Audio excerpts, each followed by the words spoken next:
Kahit nakaalis na po ng Pilipinas ang mga bagyo, ramdam pa rin po natin ang hagupit ng masamang panahon sa pagtaas naman ng mga presyo ng ilang isda.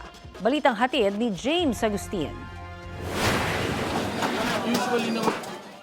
Sumipa sa 260 pesos per kilo ang bentahan ng bangus na galing sa Dagupan, Pangasinan sa Blumentritt Market sa Maynila. 210 pesos per kilo lang yan bago manalasa ang bagyo noong nakaraang linggo. Tumaas din ang presyo ng boneless bangus na 100 pesos hanggang 120 pesos kada piraso. Yung pinaka main reason po kasi nung pagtaas ng presyo yung mga bagyo na dumating po talaga eh. Kasi mahirap hulihin, konti yung supply. So usually talagang tumataas talaga yung presyo ng mga isdang dagat. Ilang araw ng araw matumal ang bentahan sa palengke. Talagang mararamdaman mo yung yung pagkonti ng mga namimili kasi nga syempre hindi sanay sa presyo na binibigay namin ngayon kasi sobrang tumaas talaga siya kumpara sa mga nakaraan. Tumaas din ang presyo ng matambaka na 200 pesos per kilo na mula sa 180 pesos.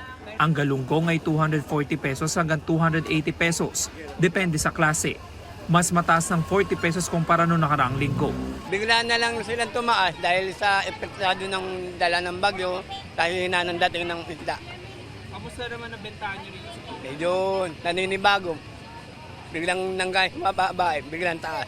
20 pesos naman ang itinaas ng pampano na 400 pesos na, habang ang salmon head ay 200 pesos. Hindi naman gumalaw ang presyo ng tilapia na galing Pampanga na naglalaro sa 110 pesos hanggang 140 pesos.